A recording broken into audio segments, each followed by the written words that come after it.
Okay, in this slide, we will see how is abstraction achieved in Java. Now we come to an important question. The same abstraction achieved in Java. According to the PPT, Java provides two main ways to achieve abstraction. The first way is using an abstract class. The second way is using an interface. Let's first look at the abstract class. An abstract class uses the abstract keyword. For example, the PPT gives us the code abstract class animal. Inside the animal class, we have abstract void sound. Here, animal is the abstract class and sound is the abstract method. The abstract method only tells us that the method exists. It doesn't provide the implementation. Why is this useful? Consider different animals. A dog produce one type of sound, a cat produce another type of sound, a cow produce another type of sound. So the parent class animal can say that every animal should have a sound method, but individual child classes can decide how that method should work. Okay. So the second way of achieving abstraction is through an interface. An interface is used to define the method declaration and the class implements that interface. So when we use abstraction in Java, we can choose between an abstract class and an interface depending on the design requirement. For today's session, we are mainly concentrating on abstract class. So remember these two important terms, abstract class and interface.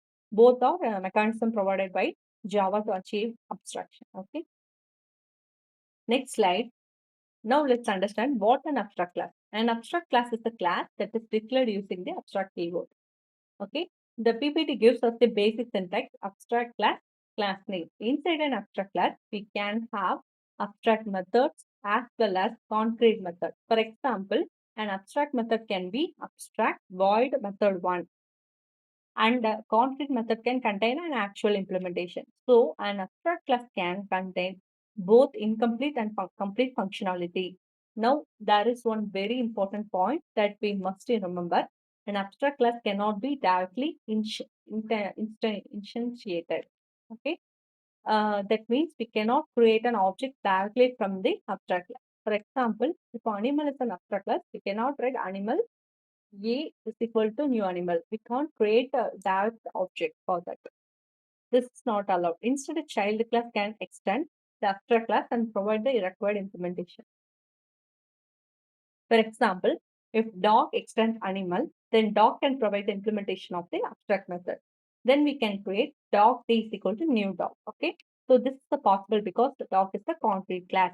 Why does Java restrict direct object creation of an abstract class?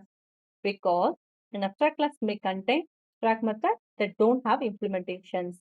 Therefore, Java expects a concrete child class to complete those methods. So, the three important points from the slide. An abstract class uses abstract keyword. It can contain abstract and concrete methods, and we cannot directly create an object for an abstract class. Next slide. Now let's understand the abstract method. This PPT defined abstract method as a method that has declaration but does not have a body. For example, abstract void display. Notice that after the method name and parenthesis, we have a semicolon. There is no curly brace body. Compare this with a normal method. A normal method would like void display, open bracket and close bracket, right? And then we would write the implementation inside the braces. But the but an abstract method doesn't provide the implementation. Let's say, we can say the simple example: abstract class animal, open curly brace, abstract void sound, close curly brace. Here, sound is the abstract method. Animal simply declares that the sound functionality should be available. The actual implementation will be provided by a child class. For example, a dog class can extend animal and implement sound by printing bark. Another child class, such as cat, can implement sound by printing meow. So the same method can have different implementations in different child classes. This is very useful when we have a common requirement for different implementation.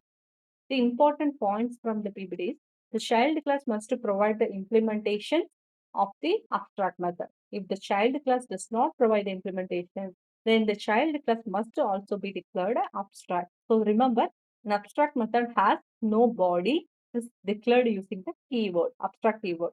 and concrete child class must provide its implementation. This is one of the most important concepts when working with the abstract classes in Java.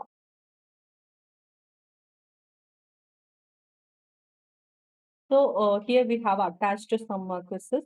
You should attend the quizzes in this end of the session.